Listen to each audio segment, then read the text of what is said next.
2026-27 ఆర్థిక సంవత్సరానికి గాను ఆంధ్రప్రదేశ్ ప్రభుత్వం 3,32,205 కోట్ల రూపాయల బడ్జెట్ ప్రవేశపెట్టింది.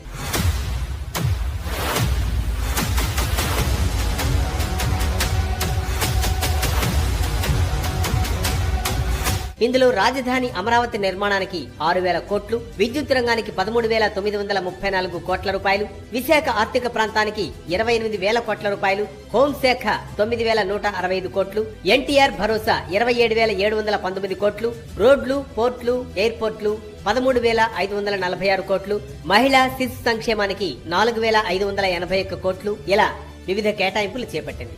ఇక నుంచి దివ్యాంగులకు ఉచిత బస్సు ప్రయాణాన్ని కల్పించనున్నట్లు కూడా ప్రకటించింది. ఇలా బడ్జెట్ అభివృద్ధి సంక్షేమ పథకాల కోసం రాష్ట్ర ప్రభుత్వం భారీగా కేటాయింపులు చేపట్టింది. అభివృద్ధిని సంక్షేమాన్ని బ్యాలెన్స్ చేసేందుకు ఆంధ్రప్రదేశ్ సర్కార్ ప్రయత్నించింది. బడ్జెట్ లో ఏ శాఖకు ఎంత అనే కేటాయింపుల విషయం అటుంచితే రాష్ట్ర ఆర్థిక స్థితిపై ఆందోళన కొనసాగుతోంది. ఈసారి కూడా ద్రవ్యలోటు భారీగానే ఉంది. రెవెన్యూ వ్యయం 2,56,143 కోట్లయితే మూలధన వ్యయం 53,915 కోట్లుగా ఉంది. రెవెన్యూ లోటు 22,002 కోట్లు కాగా ద్రవ్య లోటు 75,868 కోట్లుగా ఉంది. ఇది గత ఏడాదితో పోలిస్తే కాస్త తగ్గినా ఓవరాల్ గా ఇది రాష్ట్రానికి భారం మాత్రం కొనసాగుతూనే ఉంది. గత ఏడాదిలో 3,534 కోట్ల రూపాయలతో సవరించిన బడ్జెట్ లో ఆర్థిక లోటు 80,567 కోట్లుగా ఉందని ప్రభుత్వం తెలిపింది.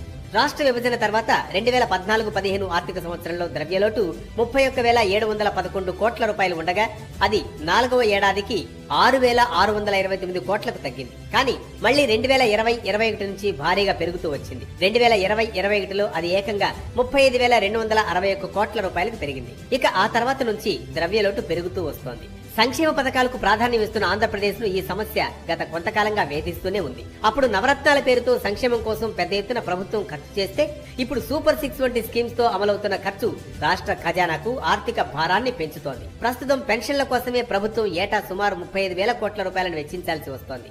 సంక్షేమ క్యాలెండర్ ప్రకారం అమలయ్యే ఇతర పథకాల వ్యయంతో కలిపితే ఖజానాపై విపరీతమైన ఒత్తిడి పడుతోంది.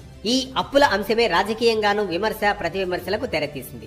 అప్పుల్లో ఆంధ్రప్రదేశ్ నెంబర్ 1 గా ఉందని వైసీపీ విమర్శించింది. రాష్ట్ర ప్రభుత్వ సెక్యూరిటీల వేలం ద్వారా వచ్చే మంగళవారం 500 కోట్ల రూపాయలు అప్పు చేయనుందని, ఈ మేరకు ఆర్బీఐ శుక్రవారం నోటిఫై చేసిందని పేర్కొంది. ఈ నెల 3న చంద్రబాబు సర్కార్ 3,300 కోట్లు అప్పు చేసిందని, ఇప్పటికే రాష్ట్రంపై 3 లక్షల కోట్లకు పైగా అప్పుల భారాన్ని మోపారని ఆరోపించింది.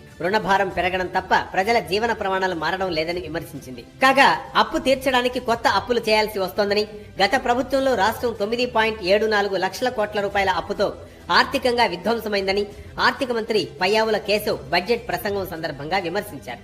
ఏకంగా 12.3% వరకు వడ్డీతో వైసీపీ ప్రభుత్వం అప్పులు చేసిందని, రాష్ట్రానికి ఆర్థిక భారంగా మారిన ఆ వడ్డీ రుణాలను 9% లేదా అంతకంటే తక్కువకు తీసుకువచ్చేందుకు ప్రయత్నిస్తున్నామని మంత్రి కేశవ్ తెలిపారు. ఇప్పటి వరకు 43,298 కోట్ల రూపాయల రుణాన్ని తగ్గించామని అన్నారు.